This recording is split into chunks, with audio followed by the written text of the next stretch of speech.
Grabe guys, stock up tayo, no? Ilang araw na rin.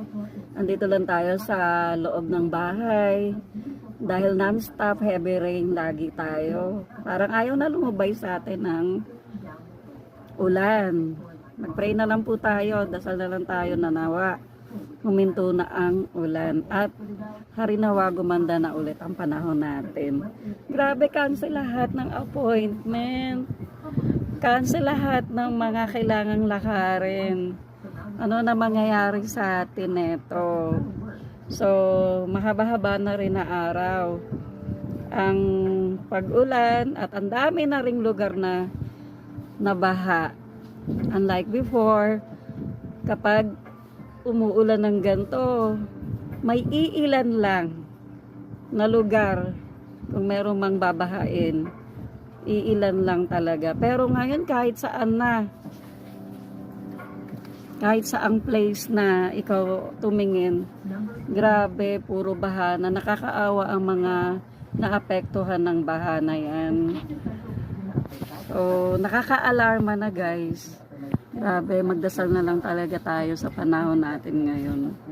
Ibang-iba na paligiran na tayo ng tubig lahat.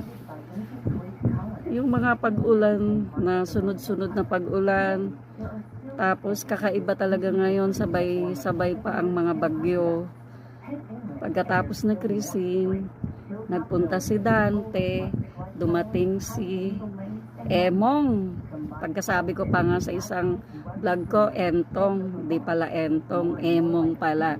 So, korek ko lang guys, ang kasabayan halos na bagyo ni Dante ay si Emong. Ayan, letter E na. So, mag-pray na lang talaga tayo, no? Ibang-iba na talaga ang nangyayari sa ating paligid ngayon, sa panahon natin ngayon.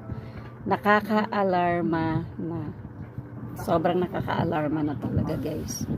So, magdasal na lang tayo. Nanawa maging maayos pa rin yung panahon natin.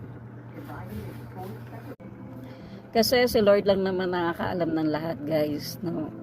Kaya wala po tayong ibang tanggulan. Ang Panginoong Diyos lang talaga. Kaya let us pray po. Hindi na po talaga normal ang ating paligid, ang kapanahunan natin ngayon. So ibang-iba na. Sobrang nagpapaalala na sa ating lahat ang Diyos. So ayan, magbalik loob tayo sa Kanya.